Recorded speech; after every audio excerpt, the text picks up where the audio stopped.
We are having a youth party at our house tonight, and I'm gonna make appetizers, and each one of these would be so perfect for football games coming up, for gatherings and things like that. So I wanna show you what all we're gonna make. They're very easy finger foods and just so delicious.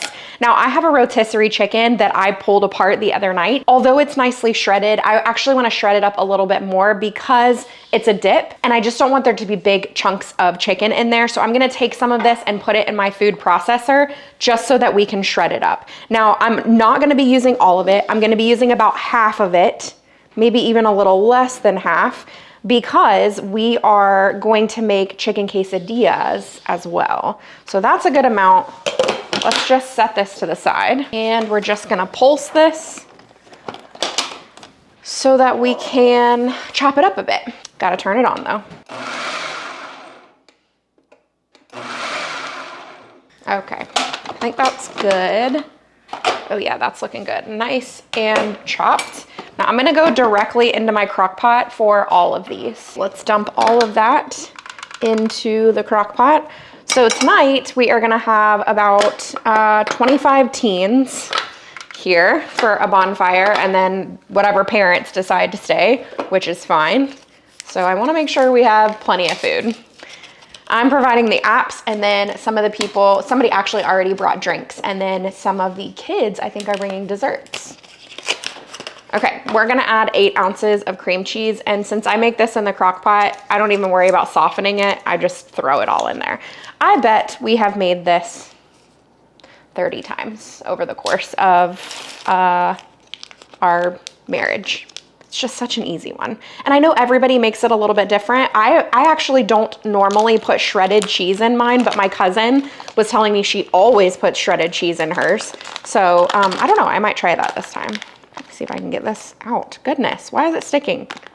What is happening here? Okay, we do need to add some ranch, and I have about a half cup left of this ranch. I'm gonna have to make some more because we need it actually on Sunday for something else. You can obviously just use a jar of ranch if you want to do that, or you can make up your own. Okay, I do want to make sure that I have enough cheese for all the quesadillas, but let's put a little bit of cheese in there. If my cousin says she does it and loves it, why not? Let's do like half a cup or so of Colby cheese, and then I might end up adding more later. I just want to make sure that that bag is going to cover all of the quesadillas that we're doing. I'm using Cholula. You can use buffalo sauce. You can use like a Frank's Red Hot, whatever you prefer as far as hot sauce goes, go with that. But we've always got Cholula. In fact, I went to Sam's Club yesterday. They have a 2-pack of, this is I have cheese all over my hands. They have a 2-pack of this right here for $9.99. And this is the 12 ounce. Normally we end up with the smaller bottles, but we are not gonna run out of Cholula anytime soon. And y'all know how much my husband loves his hot sauce. Okay, now for this, we also need about a half cup. I probably should have doubled this recipe just based on how many, this is gonna take forever. We'll just chat. I probably should have doubled this recipe just based on how many people are coming tonight. However, we're also gonna have the quesadillas. I'm gonna make meatball sliders, and we'll have some meatballs in the crock pot too. So we should be okay just with this amount. If I end up having leftover chicken from the quesadillas, then I'll go ahead and add that, and we'll kind of bulk it up even a little bit more. Approximately a half cup here. All right, where's my lid? I lost my crock pot lid. Hold please. Oh, here we go. Okay, this can just go on low. I'm gonna take it over to the other side of the kitchen and plug it in so it's not in our way over here. I'll stir it in a little bit after that cream cheese softens. That's it, y'all. This could not be any easier. And you can use carrots, celery. Actually, I have both of those. Maybe I'll cut some of that up just so we have some healthier options. I bought tortilla chips. I mean, you can, it's just so good. We have also done like buffalo chicken sliders. You can fill croissants with this and bake croissants, and that is delicious, almost like poppers. Very, very good.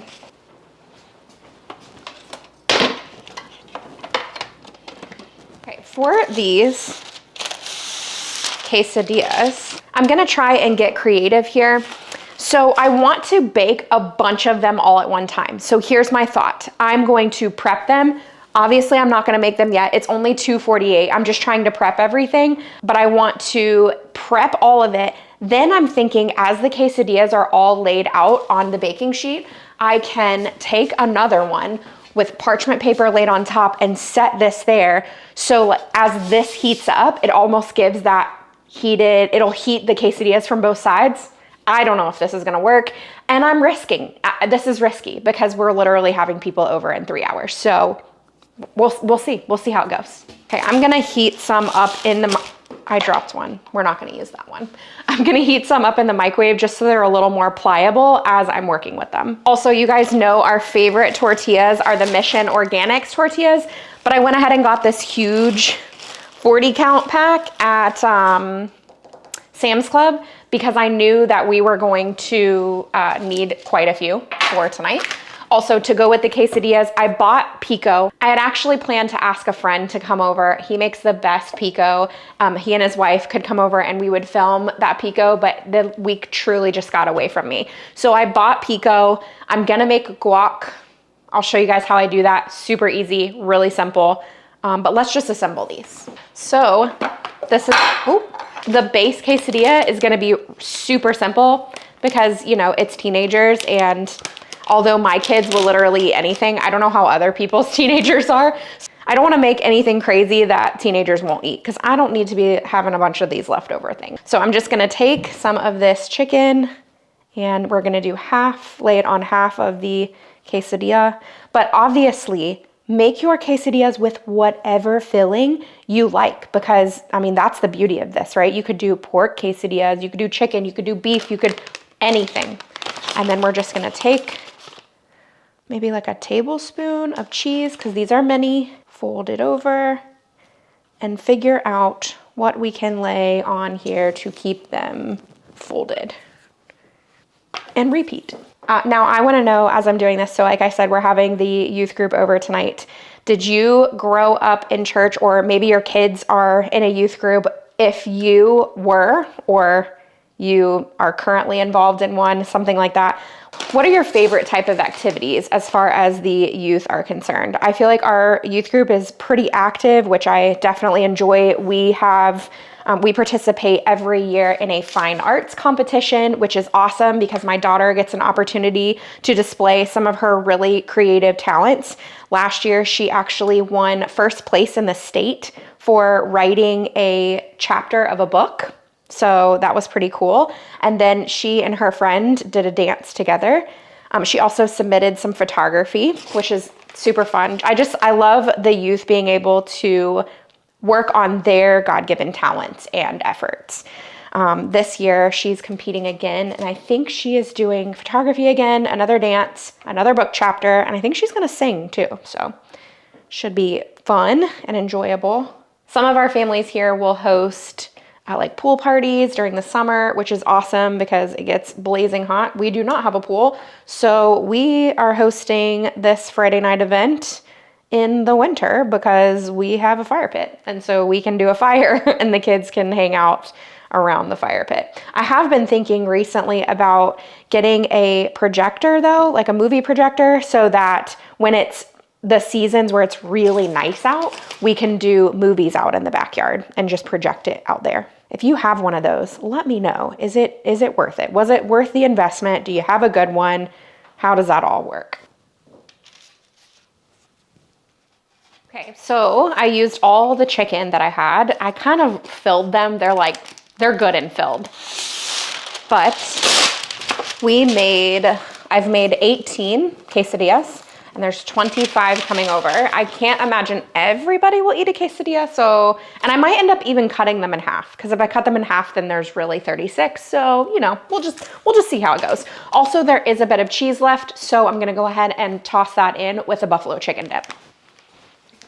So we have a billion tortillas left, because I definitely thought that I would be making more. I wonder, let me see if I have more shredded chicken. I think I used it all. Okay, I will show you how I make guacamole, but I'm gonna come back and do that in a bit here. Before I do that, I wanna get started on the sliders.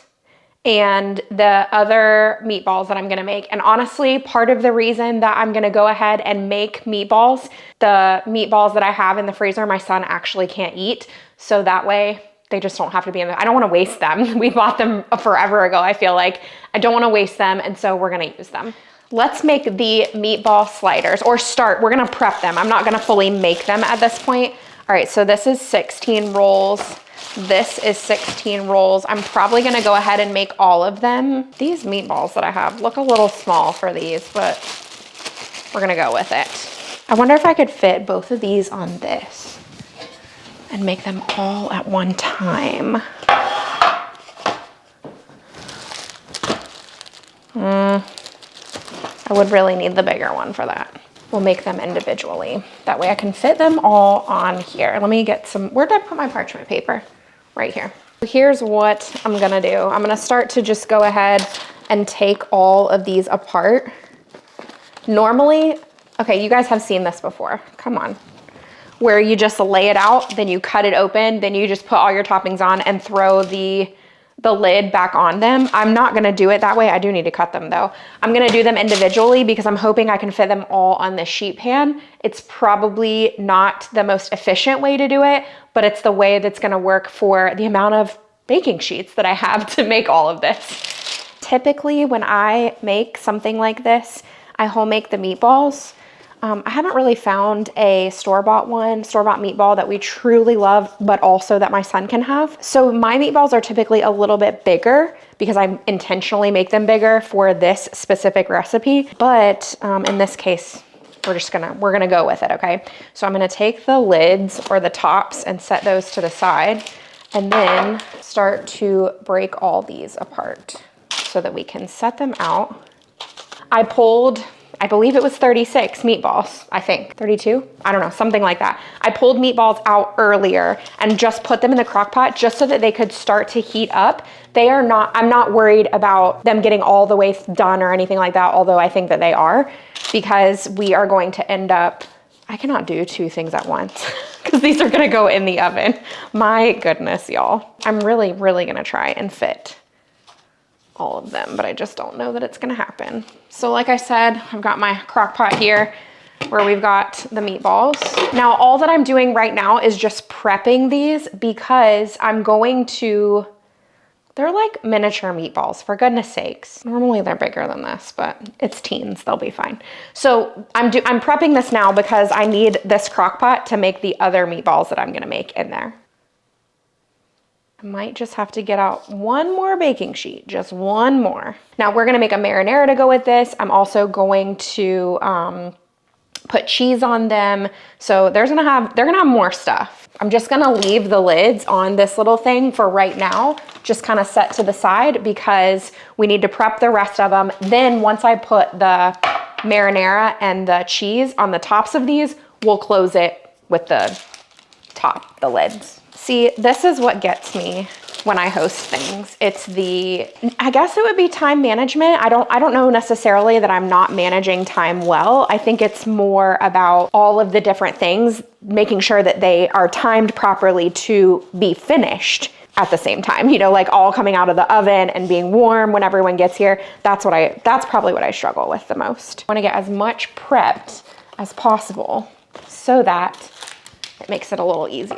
Like I said, I'm just setting this to the side just for a couple of minutes until I get everything else done in this crock pot, because those meatballs really need a couple of hours to cook. So I wanna make sure that I get them in there and moving before we run out of time. For these meatballs, I am going to temporarily transfer the ones that are already in here into this bowl because I'm gonna make up my sauce just in the crock pot. I'm gonna actually use it as my mixing bowl. And let me tell you what happened, okay? Typically, I think meatballs are made with barbecue sauce and grape jelly or something. Well, we don't ever have grape jelly and I forgot to get it at the store. So because of that, I decided, well, I'm just gonna make barbecue meatballs. Well, this is how much barbecue sauce we currently have. I'm guessing it is 2 tablespoons. So I look at that and I'm like, well, I've made barbecue sauce before and it was delicious. So guess what we're doing? We're making barbecue sauce. I'm actually just gonna go ahead and put the rest of this barbecue sauce in here just to get rid of the bottle from the fridge. About 1.5 cups of ketchup. This time I got ours at Thrive Market. Ketchup is not something that we use very often in our house, but I do love the Thrive Market one just because it's non-GMO and gluten-free and it's organic. I mean, I don't think it has corn syrup in it either. Yep, no corn syrup. So we like this one. All right, 1.5 cups. Also, if you're not ordering from Thrive Market, but you've been wanting to try it, I do have a code. Highly suggest that you try Thrive Market. We love it. You can put things on auto ship if you want, which is really convenient. And another thing, I don't think I mentioned this when I worked with them in a video, but one thing that I love is if they have a product that is on sale that I have purchased in the past before, and I get a notification from them that it's on sale, so I can go in and add it to my order, which is awesome. You can also use tomato paste too, if you just wanna open up a can of tomato paste. Pretty sure that's how I did it last time. Okay, about 1/2 cup of apple cider vinegar, which is just about gonna clean us out. 1/4 cup of Worcestershire. Please feel free to measure, but you know, if you're here. 3/4 cup of packed brown sugar. And yes, I promise you all, the video is coming for me making brown sugar from scratch, but I just don't need it right now. So that's why I haven't made it again. I get that question because I talked about how I made brown sugar. Obviously, I don't need to make it yet. So when I need to make it, I will share it, promise. 2 tablespoons of yellow mustard. 1 tablespoon of paprika. 2 teaspoons of onion powder. I'm gonna add some garlic cloves here. Minced garlic cloves. Listen, if you, obviously just opening a jar, is that what it would be called? A bottle of barbecue sauce is easy, but if you don't have it, it's also pretty easy to make. It's mostly things you probably have in your house. There was one more thing. Water. This one I am gonna measure. It's about 1/4 cup of water. I'm just gonna use the non-liquid measurer because it's not a big deal. Okay, now we can just stir all of that. Oh my gosh, what in the heck? Every video, y'all. I think I just got like apple cider vinegar in my eye. Okay, let's try that again. We're just mixing it to make the barbecue sauce. Now, even though we have the barbecue sauce in here, I'm gonna add a little bit of honey for sweetness. So it'll be more similar to maybe your traditional with the grape jelly that adds that sweetness in there. That's probably 4 tablespoons or so. Let's just mix all that together. And the good thing about this is as it's cooking, once they're done, you can taste it and just see, okay, does it need more sweetness? Does it need more onion powder? Does it need more saltiness? All that. All right, let me go get those meatballs so I can throw them in here. I'm not sure if we'll be able to get all of these in there. This one is totally on me because I read no artificial flavors and I was like, oh, they should be fine. Oh, wait a second. These have canola oil in them, which I don't love. They also have soy flour in them. Again, don't love. They have a lot of ingredients in them. I don't love that.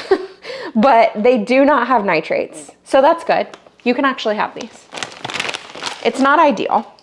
It's not really what we would typically eat, but it doesn't have nitrates or nitrites, which is like the #1 thing. It has several other things we don't love, but you know, 80-20 rule. 80% of the time we do the good stuff. 20% of the time we do other stuff.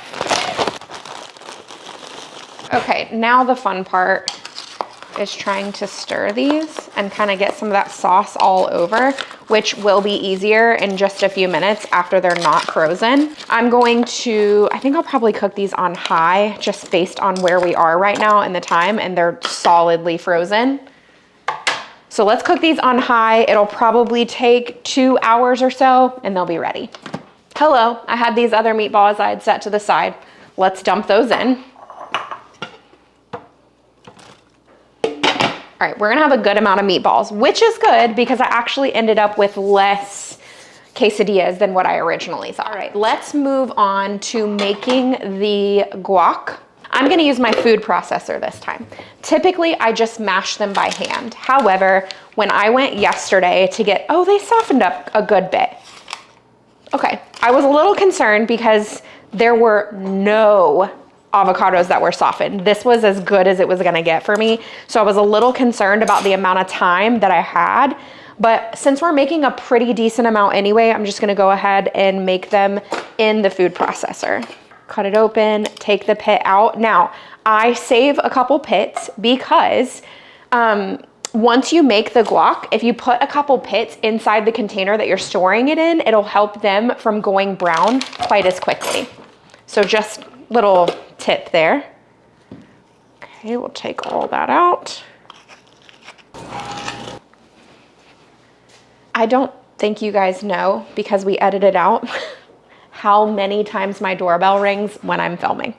Like, it's typically anywhere from 6 to 8 times, almost every time I'm filming. We're very fortunate to live in a neighborhood where the kids love playing together. That doorbell gets used. So typically, like I said, I prefer just a mashed guacamole, but because of the consistency of these, they're definitely softened enough that I can make guacamole, but they're not quite as soft as I would like them to be. So we're gonna go food processor route, and it's gonna be a very pureed, soft guac, as opposed to a lumpy guac. I don't know how to explain it. I mean, one thing is for sure, avocados will not go to waste in our house. So even if they don't get used tonight, they will tomorrow. Guac for me is a taste and see kind of thing. I kind of measure when I put ingredients in, but I kind of don't. And I also make it probably a little non-traditionally. So just hang with me here. I go pretty heavy on garlic. So because we have so many avocados in here, I'm going with like, I don't know, 7 or 8 cloves of garlic probably. Feel free to go with less, but this is how I do it. I'm gonna add lime juice, and this one's about out, but I do wanna finish it. That's probably a tablespoon. I'm gonna add at least another 3 to 4 tablespoons, but it's probably gonna overall be more like a 1/4 cup in this amount. Why?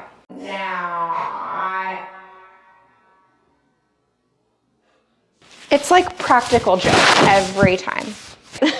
Overall, it's gonna be probably about a 1/4 cup because I really like a lot of lime in mine. So this is traditionally how I make it. I'm gonna add a little jalapeno from the garden. Now, typically I would add cilantro, but we do not have any right now. So that is we're gonna have to pass on that. But just a little bit of heat here. I'm removing the seeds just in case anybody's really sensitive to that. And also sometimes I add a few tomatoes in there too, which I have some, maybe I will. The base recipe is the same always, but then, you know, the add-ins kind of change. It can't hurt. A lot of people add onions in theirs. I do not, but we do add onion powder. So I'm probably gonna add about a teaspoon or so.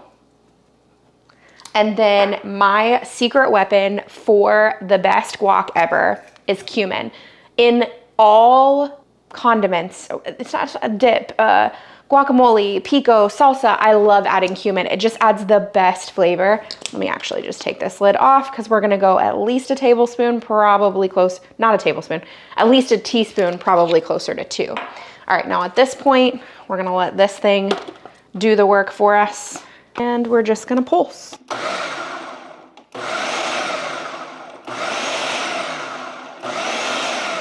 You know what I forgot? Salt, which you need. Okay, about a teaspoon of salt probably. Okay, now we gotta taste it to see if it needs anything. It's so good. Oh my gosh, it's so good. Okay, so that is done. We've got pico already because like I said, I bought it just to save myself some time. I need to make the sauce, make the sauce. I mean, it's literally mixing up ingredients in a can.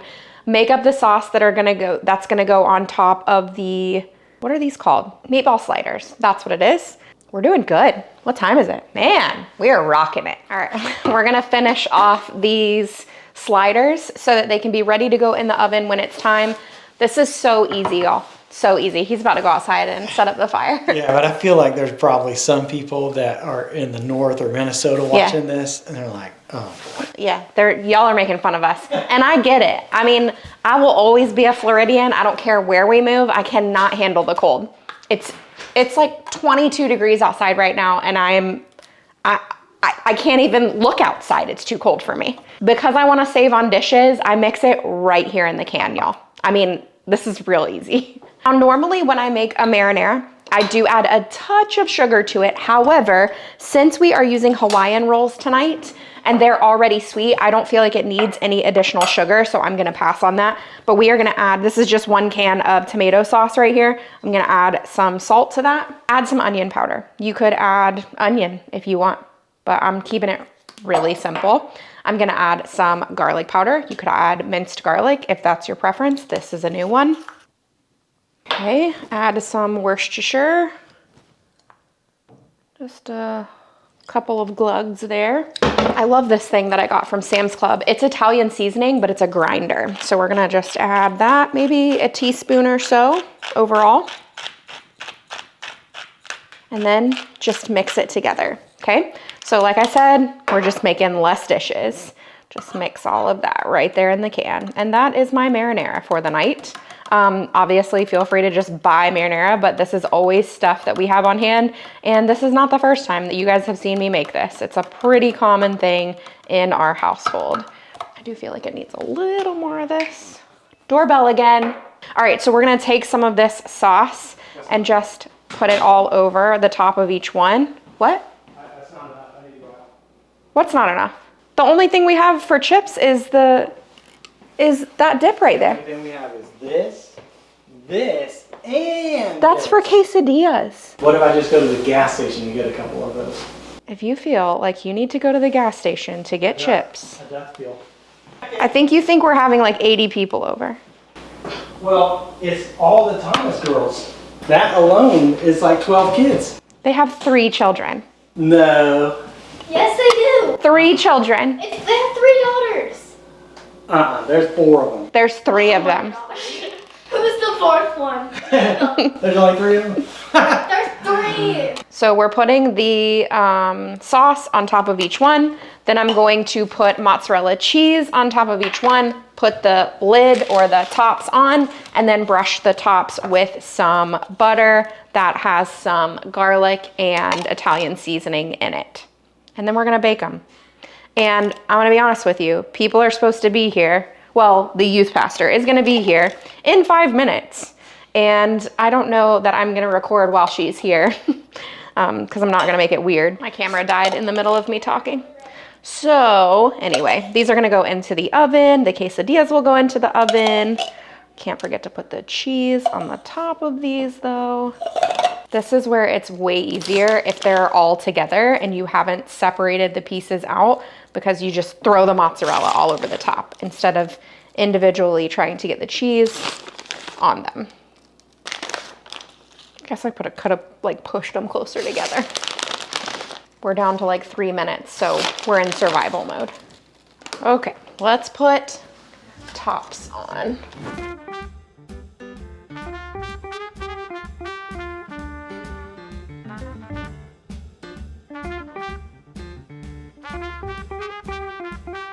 All right, I'm moving to B-roll now. People are walking in the door. Here I've got about 2 tablespoons of butter, and we're gonna put some of that Italian seasoning in here and melt it. The butter is salted, so I'm gonna add a touch of salt, but I really don't feel like we need much. Brushing the tops of these with that herby butter just adds to the depth of flavor of something that is so incredibly simple. So I love doing this. I highly suggest you don't skip this step. Then you're going to bake these at 350 degrees for about 12 minutes. You can also uncover and bake for an additional 5 to 7, but I do recommend covering with foil so they don't burn. All right, friends, here is the lineup. The meatball sliders were such a perfect handheld. These were delicious. Everybody loved them. I think we ended up with 4 left, maybe. Not many at all. And then we had the quesadillas, also a huge hit. Those were gone within minutes. And you guys saw I made a very simple version of a quesadilla, but you could add whatever types of things you enjoy. Also, baking them in the oven turned out really well. I just stacked a baking sheet on top of the other one, 350 for about 12 minutes. The meatballs were the biggest hit of all. Our youth pastor's husband went back for multiple helpings, and he is actually a very picky eater. These were so delicious. And then buffalo chicken dip, I think we had about 2 tablespoons left, and this was such a hit as well. Such a great night. Our verse today comes from Mark 4:9. Then Jesus said, "Whoever has ears to hear, let them hear." I hope that you enjoyed this video. I love appetizers. We love hosting and having people over, and these are some of the easiest ones to make that we have made time and time again, and they are tried and true. Let me know if you have a favorite out of this video. Leave that in the comments below, and I hope that you're having a great week.